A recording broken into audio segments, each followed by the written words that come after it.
presented to the British monarchy by the colonial government in the country, which was then under British rule. Now, amid a global conversation about returning artwork and artifacts that were pillaged during colonial times, some South Africans are calling for the diamonds to be brought back, while others say they don't feel strongly about it. Officially known as Cullinan 1, the diamond in the scepter was cut from the Cullinan diamond, a 3,100 carat stone that was mined near Pretoria. It is an honor to have the South African diamond in and under the control of the British monarchy. It gets a lot of emphasis on it, and it promotes South Africa as a destination for its wealth and its knowledge for mining South African diamonds. To King Charles, I think it would be right for him to ascend his throne, ensuring that he's showing a sign of hope to us Africans, those who were previously colonized by well, not by him directly, but by his predecessors. And I think if he wants to be a recognized monarchy, a respected monarchy by the African people, it would be wise of him to return what was taken from us without our consent. Welcome, guys, to another episode of the WSXM. So anyway, looking into that, you see, every time, well, before the Queen died, whenever she's doing a jubilee or celebrating her birthday or whenever there's a coronation, that's the only time people bring up the stolen diamonds that the monarch have, which is the one in the scepter, the one in the crown, and multiple other diamonds, because most of those things were stolen during colonial times in the 1800s. Late 1800s, early 1900s. So these are artworks, mummies. Most things have been stolen from the continent, but it's only get talked about at a certain time of the year, and then after the coronation gone, or after a week, everybody forget about the diamond again and then go on to the regular life. But my thing is, yes, I want all stolen artifacts from Africa and jewelry must be returned, but we cannot just say it have to be returned. Yes, but when it's returned, who's going to keep it? Where is it going to go? Who's going to oversee it? These are things that have to be put into place before we start thinking about talking about getting back our artifacts and our diamonds and jewelries and all of that. Because museums are making millions of dollars, billions of dollars off African arts and jewelries globally. Mummies that they keep digging up and imagine they keep digging up on our ancestral graves, which is where the only race this is being done to. There's no other race they can go and dig up their deads and put them in museums as a showcase and make millions of dollars of them. They can't do it in the Indian community, the American Indians, because it's illegal and they can go to prison for it. Europeans, they don't dig up their own family members and put them in museums. No other race is done to but the black race, and this is an issue for me.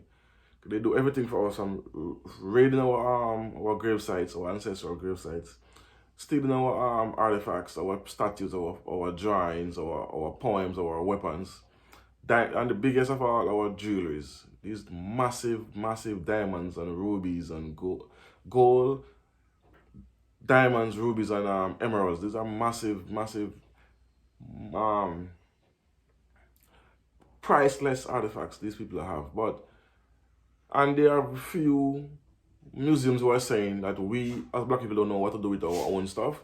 If they return it, all we're gonna do is we don't know how to upkeep them, to preserve them, and we don't know how to do it. We don't appreciate it. That's what they're basically saying. Things that we make and know. Anyway, so for this to happen, I really need for governments in any of these countries that have some of these things have to be returned to, like for instance, in this case, the diamond receptor.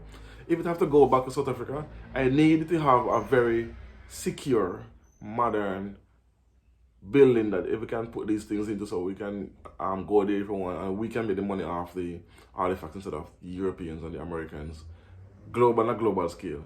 And then now we can start to elevate our showcase our history, and it won't be diluted. It will be a genuine history, because even though they put these things in museums in the West and in Europe, they still try to change history and narrative to fit their way of how they think things was, but not how it actually is what they think.